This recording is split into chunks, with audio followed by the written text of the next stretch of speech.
रहस्यमयी सवाल। गांव नंदपुर अपने शांत वातावरण और हरियाली के लिए प्रसिद्ध था, लेकिन एक अजीब रहस्य ने इसे डर और चर्चा का केंद्र बना दिया था। यह रहस्य एक सवाल से जुड़ा था, जिसका उत्तर आज तक कोई नहीं दे पाया। गांव के पुराने पीपल के पेड़ के पास एक पत्थर की शिला रखी थी, जिस पर अजीब लिपि में कुछ लिखा था। जब किसी विद्वान को बुलाकर पढ़वाने की कोशिश की गई, तो वह घबरा गया और बोला, यह एक सवाल है, लेकिन अगर इसका उत्तर गलत दिया गया तो अनहोनी हो सकती है। गांव वाले डर गए, लेकिन सवाल जानने की जिज्ञासा भी थी। आखिरकार एक बूढ़े पंडित जी ने हिम्मत करके उस लेख को पढ़ा। उस पर लिखा था, जिस दिन कोई इस सवाल का सही उत्तर देगा, उस दिन गांव का सबसे बड़ा रहस्य खुलेगा। सवाल है, मैं कौन हूं?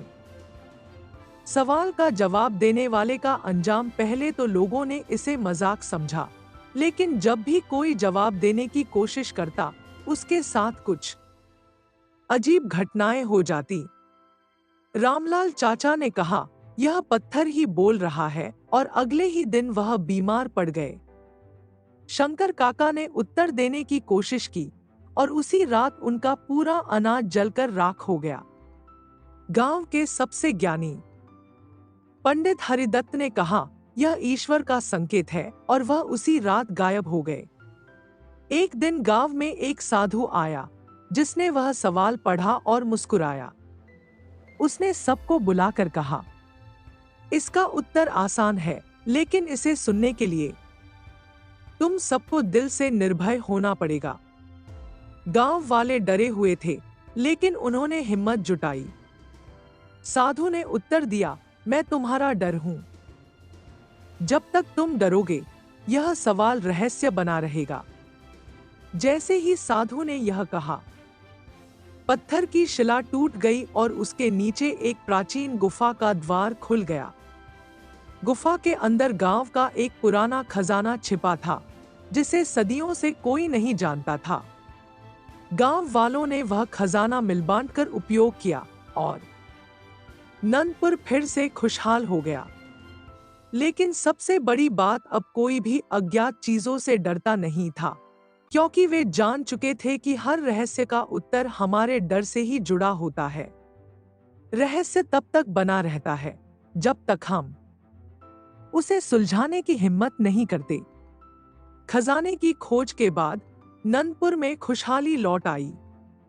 लेकिन एक और रहस्य अभी भी बाकी था। गुफा के अंदर एक और शिला पर एक नया सवाल लिखा था।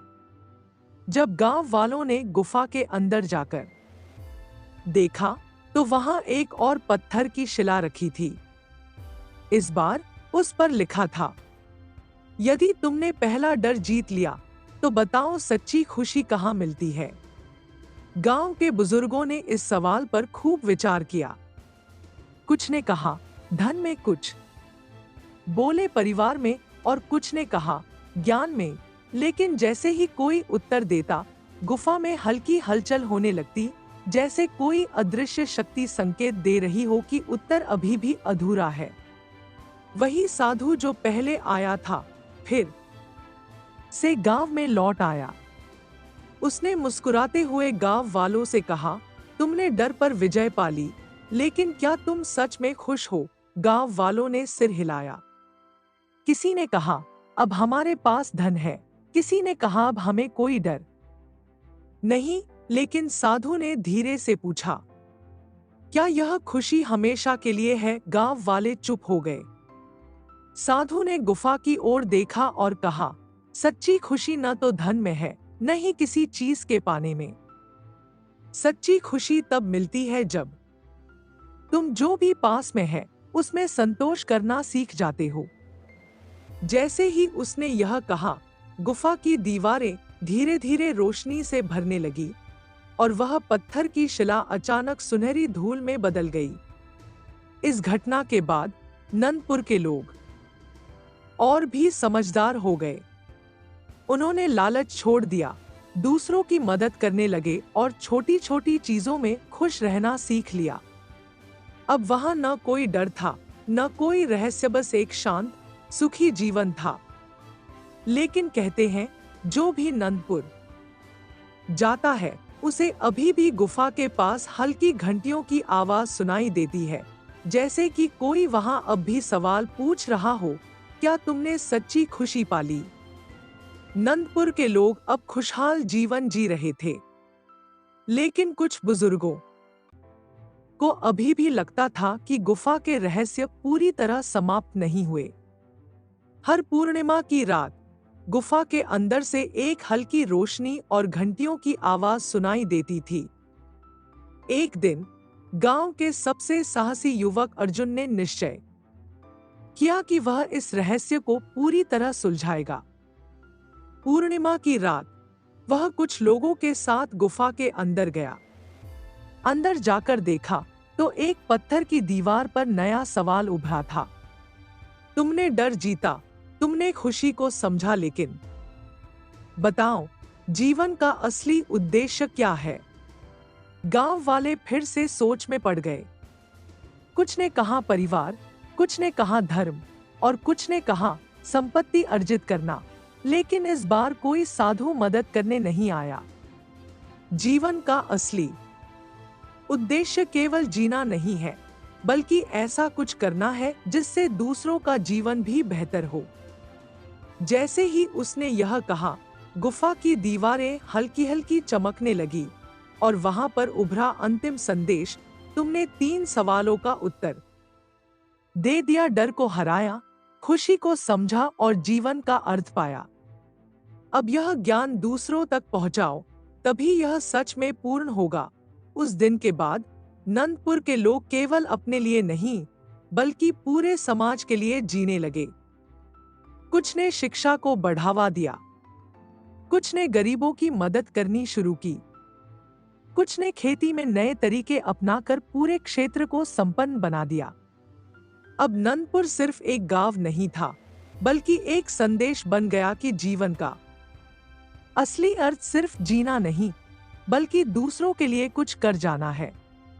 कहते हैं, जो भी इस गांव में आकर निस्वार्थ भाव से किसी की मदद करता है, उसे पूर्णिमा की रात गुफा से आती मधुर घंटियों की आवाज सुनाई देती है, मानो कोई अदृश्य शक्ति कह रही हो। नंदपुर अब खुशहाल और समृद्ध गांव बन चुका था, लेकिन एक बात अभी भी रहस्यमयी थी, गुफा से आने वाली घंटियों की आवाज। हालांकि अब यह आवाज डरावनी नहीं लगती थी, बल्कि एक मधुर संगीत की तरह प्रतीत होती थी। गांव के लोग इसे शुभ संकेत मानते थे, लेकिन अर्जुन के मन में अभी भी सवाल था, क्या गुफा में अब भी कोई रहस्य बाकी है? एक दिन अर्जुन और गांव के कुछ युवक गुफा के अंदर गए। इस बार उन्होंने गुफा की गहराई में एक और संकरी सुरंग देखी, जो अब तक किसी ने नहीं देखी थी। वे जलती हुई मशालें लेकर अंदर गए। सुरंग के अंत में एक विशाल सोने का दरवाजा था, जिस पर एक अंतिम संदेश लिखा था, जो यहां तक पहुंचा है उसे एक आखिरी प्रश्न का उत्तर देना होगा। सबसे बड़ी शक्ति क्या है? गांव वाले सोचने लगे। किसी ने कहा, धन सबसे बड़ी शक्ति है।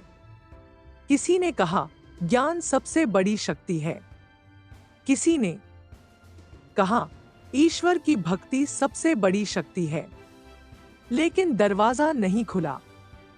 अर्जुन ने शांत होकर विचार किया और फिर दरवाजे के सामने खड़े होकर कहा, सबसे बड़ी शक्ति प्रेम है।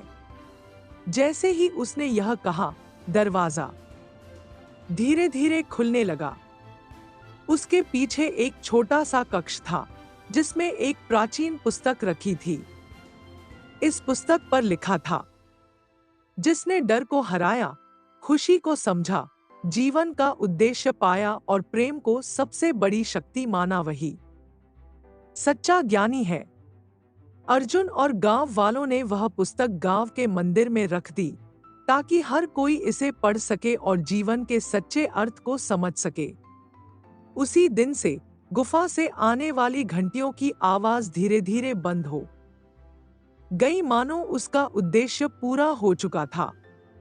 नंदपुर की सीख अब नंदपुर न केवल समृद्ध गांव था, बल्कि एक ज्ञान और प्रेम का केंद्र भी बन चुका था। दूर दूर से लोग यहाँ जीवन की सच्ची शिक्षा लेने आते थे और कहते हैं, जो भी नंदपुर में सच्चे दिल से प्रेम और सेवा करता है, उसे एक हल्की घंटी की गूंज आज भी सुनाई देती है, मानो वह ज्ञान अब भी जीवित हो। असली रहस्य यह नहीं कि क्या छुपा है, बल्कि यह है कि हम उसे समझने के लिए कितने तैयार हैं।